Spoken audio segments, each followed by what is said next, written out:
صدق الله مولانا العظيم وبلغنا رسوله النبي الأمين المكين المبين المعين الكريم ونحن على ذلك لمن الشاهدين والشاكرين والحمد لله رب العالمين.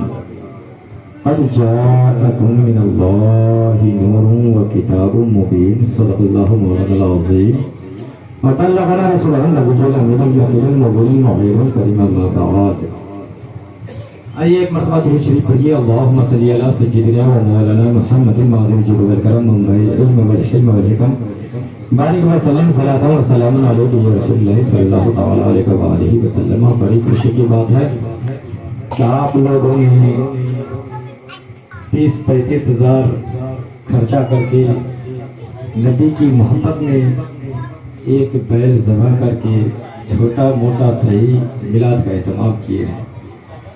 یہ بڑی خوشی کی بات ہے. لیکن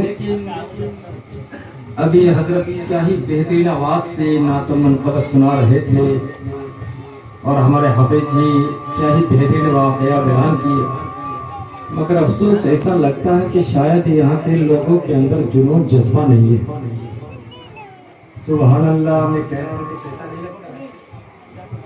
اور کل قیامت کے دن ایک ایک نیکی کے لیے ترسنا پڑے گا. کوئی پیسے تو نہیں مانگ رہے،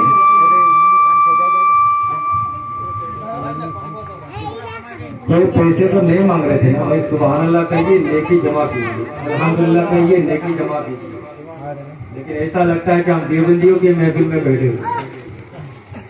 بہرحال پچھلی گفتگو کرنے کے لیے میرے پاس تو ٹائم ہے، پر آپ لوگوں کے پاس سننے کے لیے ٹائم نہیں. میں تو گھنٹہ 2 گھنٹہ بولنے والا بندہ ہوں. آپ لوگوں کو سنانے کی وجہ سے میں نے ایک پروگرام کینسل کیا کہ کچھ جب میں یہاں آیا ہوں تو آپ لوگوں کو کچھ سنا سکیں، تاکہ آپ لوگوں کو کچھ پتا چلے. آپ اگر اس پر عمل کریں تو وہی میرے لیے بھی صدقہ جاریہ بنے. بہرحال رب تبارک و تعالیٰ فرماتا ہے قد جاءکم من اللہ نور و کتاب مبین. تحقیق کیا ہے تمہارے پاس من اللہ، اللہ تعالیٰ کی طرف سے نور و کتاب مبین، شان والا نور، عظمت والی اور واضح بیان کرنے والی کتاب. رب کے اس اعلان کے مطابق مانو بنتا آیا تمہارے پاس نور. حضرت کا نام حافظ مشرف. تو میں نے کہا حافظ مشرف الدین صاحب آپ یہاں آئے. تو جب میں نے حافظ جی کو یہاں بلایا، پہلے وہ حافظ بنے ہوئے تھے، تبھی نہ میں حافظ جی کو بلایا، تبھی نہ وہ یہاں آ کر بیٹھے. تو اسی طرح رب کا قرآن کہتا آیا تمہارے پاس نور. تو میرے آقا جو آئے دنیا میں آ کر نور نہیں بنے بلکہ نور بن کر. میرے آقا کی 2 حیثیت ہے، میں مختصر میں بیان کرنا ہوگا. ایک ہے نورانیت، دوسرا ہے بشریت. بشر بشر سے ہے، جس کو ہم چمڑا کہتے ہیں، جس کو ہم چھوتے ہیں، اس ظاہری بشر والا بشر کہلاتا ہے، جس کو ہم اپنی زبان میں انسان کہتے ہیں. اور ایک ہے نور. اے رب کائنات کے خالق و مولا، یہ نورانیت کو کیوں بیان کیا؟ نورانیت کو بیان کرنے کی کیا ضرورت پیش آئی؟ تو رب کا حکم ہوتا ہے اے لوگوں، اگر میں اپنے محبوب کی نورانیت کو بیان نہ کرتا تو میرے حبیب کی عظمت کیسے پتا چلتا، میرے حبیب کا مقام کیسے پتا چلتا، ان کی حیثیت، ان کی شان و شوکت کا اظہار کیسے ہوتا؟ تو حبیب کو میں نے نور بنا کر عطا فرمایا اس لیے کہ عالم اور رب کے درمیان ایک واسطہ ہے، موسیٰ اور رب کے درمیان ایک واسطہ ہے، عیسیٰ اور رب کے درمیان ایک واسطہ ہے.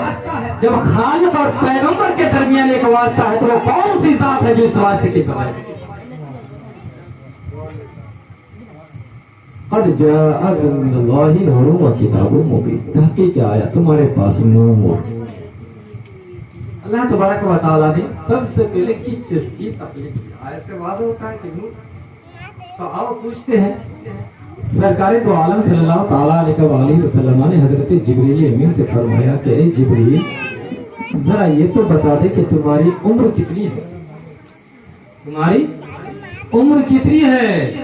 تو حضرت جبریل امین نے عرض کی یا رسول اللہ صلی اللہ تعالیٰ علیہ وآلہ وسلم مجھے اپنی عمر کے بارے میں کچھ پتا نہیں، کچھ معلوم نہیں. لیکن میں اتنا جانتا ہوں کہ چوتھے حجاب میں ایک ستارہ 70,000 سال کے بعد چمکتا تھا. میں نے اسے 72,000 مرتبہ دیکھا. بولیے سبحان اللہ. یہ سن کر سرکار دو عالم صلی اللہ تعالی علیہ وسلم مسکرا دی. بولیے سبحان اللہ. یہ سن کر سرکار دو عالم صلی اللہ تعالی علیہ وسلم مسکرا دیے اور مسکرا کر فرماتے ہیں وہ عزت مجھے میرے رب کی عزت و جلال کی قسم وہ ستارہ کوئی اور نہیں تھا بلکہ میں ہی تھا. وہ ستارہ اللہ تعالیٰ ہمارے حافظ جی کی عمر میں برکت دے, ان کے علم میں عمل میں دے, پناہ اضافہ دے, ہمارے منشی چچا کی بھی عمر میں برکت دے. سنیے ہاں آپ کو تو سب کھالے ہوتا مزہ ہوتا ہے جمعے. اب آؤ اچھی طرح سے واضح کر دو کہ رب تبارک و تعالیٰ نے سب سے پہلے کس چیز کی تخلیق کی.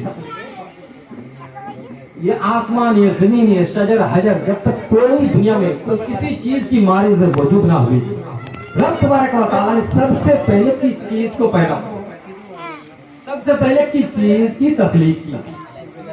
سنیں گے نا, سننے کے لیے تیار ہے؟ تو حضرت جابر بن عبداللہ حضور نبی اکرم صلی اللہ تعالی علیہ وسلم کی خدمت عالیہ میں حاضر ہوتے ہیں اور عرض کرتے ہیں فدا کا امی وادی یا رسول اللہ صلی اللہ تعالی علیہ وسلم, میرے ماں باپ آپ کا قربان. آقا اخبرنی عن عمل شیء خلقہ اللہ تعالی یا رسول اللہ صلی اللہ تعالی علیہ وسلم, آپ مجھے اس چیز کے بارے میں بتلا دیجئے جس کو رب کائنات نے سب سے پہلے پیدا کیا. آپ مجھے اس چیز کے بارے میں بتلا دیجئے جس کو رب کائنات نے سب سے پہلے پیدا. سوال کرنے والا کون؟ رب کے رسول کا بولا. سوال کیا کیا؟ یا رسول اللہ صلی اللہ تعالی علیہ وسلم, آپ مجھے اس چیز کے بارے میں بتلا دیجئے جس کو رب تبارک و تعالی نے سب سے پہلے پیدا فرمایا, جس کی تخلیق سب سے پہلے ہوئی. میں اگر آپ حضرات سے پوچھوں بھائیو ذرا یہ تو بتاؤ کہ آج 200 سال پہلے اس جگہ پر کیا موجود تھا, آپ جواب دے پائیں گے؟ نہیں, آپ کے پاس جواب نہیں ہوگا کہ آج 200 سال پہلے کیا تھا. اگر میں کسی بچے سے, ایک چھوٹے سے بچے سے سوال کروں, بچے ذرا یہ تو بتاؤ what is your father name, what is your mother name. جس کو اپنا نام کے بارے میں پتا نہ ہو وہ باپ کے نام کیا بتائے گا, بتا پائے گا؟ آپ لوگ بھی کیا کہیں گے مولوی صاحب عجیب ہے, پاگل ہے, بچے سے سوال ہے. سوال کرنے کا یہ تقاضا نہیں ہے, سوال کرنے کا تقاضا یہ ہے کہ سوال اس سے کرو جسے جواب دینے کی صلاحیت ہے. انسانیت کا فطری تقاضا یہی ہے کہ سوال اس سے کرو جو جواب دینے کی صلاحیت رکھتا ہو. سوال کرنے والا کون؟ رب کے رسول کا غلام. سوال کیا کہ یا رسول اللہ صلی اللہ تعالی علیہ وسلم, آپ مجھے اس چیز کے بارے میں بتلا دیجیے جس کو رب تبارک و تعالی نے سب سے پہلے پیدا کیا. اگر ہمارے آقا کو علم غیب نہ ہوتا تو حضرت جابر سے یہ کہتے کہ اے جابر جا کر یہ اس سے پوچھ جو اول کا علم رکھتا ہے, جو آخرت کا علم رکھتا ہو. نہیں, جو یہ حضرت جابر سوال کرتے ہیں ہمارے آقا علیہ الصلوۃ والتسلیم مسکراتے ہوئے جواب دینا شروع کر دیتے ہیں. ہمارے آقا علیہ الصلوۃ والتسلیم نے نہ تو حضرت جابر سے یہ کہا کہ اے جابر ذرا ٹھہر جا, مجھے جبریل کا انتظار کر لینے دے. اے جابر ذرا ٹھہر جا, مجھے وحی کا انتظار کر لینے سے.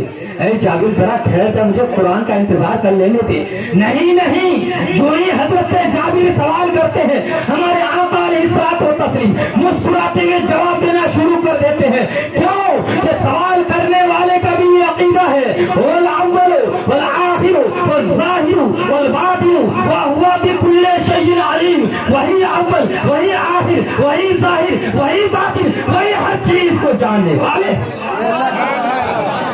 وہی ہر چیز کے جاننے. سمجھ میں آ رہی ہے نا؟ اب ہمارے آقا علیہ الصلوۃ والتسلیم کس انداز میں, سبحان اللہ سبحان اللہ, میں ان چچا کا نام نہیں جانتا ہوں, اللہ تعالیٰ انہیں ہر بلا ہر پریشانی سے محفوظ عطا فرمائے. اب ہمارے آقا علیہ الصلوۃ والتسلیم کس طرح سے جواب عنایت فرماتے, توجہ سے سنیے گا. ہمارے آقا فرماتے ہیں یا جابر ان اللہ تعالی خلق قبل الاشیاء نور نبیک من نورہ.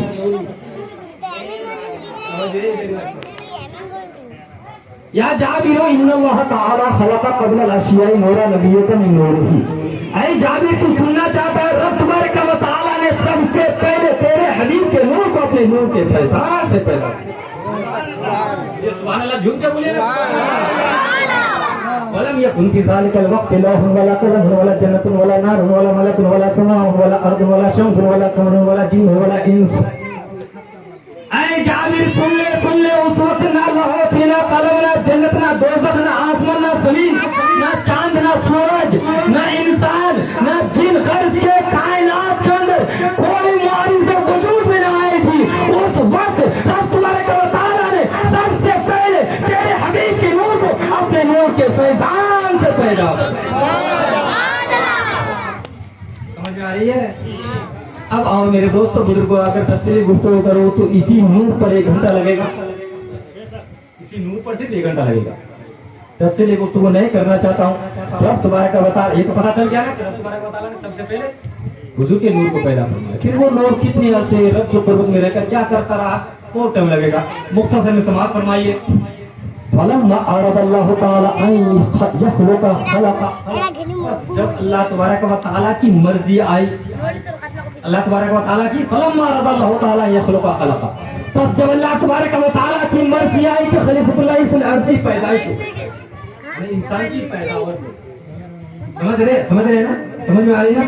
جب اللہ تبارک و تعالیٰ نے ارادہ فرمایا کہ مخلوق تیار ہو تو اللہ تبارک و تعالیٰ نے حضرت جبریل امین کو حکم دیا کہ اے جبریل زمین پر جاؤ اور ایک مثقال خاک کے پاک کا ذرہ لے کر کے آؤ. حضرت جبریل امین زمین پر آئے. زمین کے رونے کو دیکھ کر حضرت جبریل امین پر تھرا کر کانپنے لگے اور واپس چلے. پھر حضرت میکائیل علیہ السلام آئے. زمین کے رونے کو دیکھ کر وہ بھی واپس چلے گئے. پھر حضرت اسرائیل علیہ السلام آئے. زمین کے رونے کو دیکھ کر وہ بھی واپس چلے گئے. اس کے بعد حضرت اسرائیل علیہ السلام آئے اور زمین سے کہا اے زمین تو چاہے جتنا ہی رو لے تیرا رونا دیکھوں یہ رب کا فرمان دیکھوں. رب کا فرمان ہے میں تجھے لے کر ہی جاؤں گا.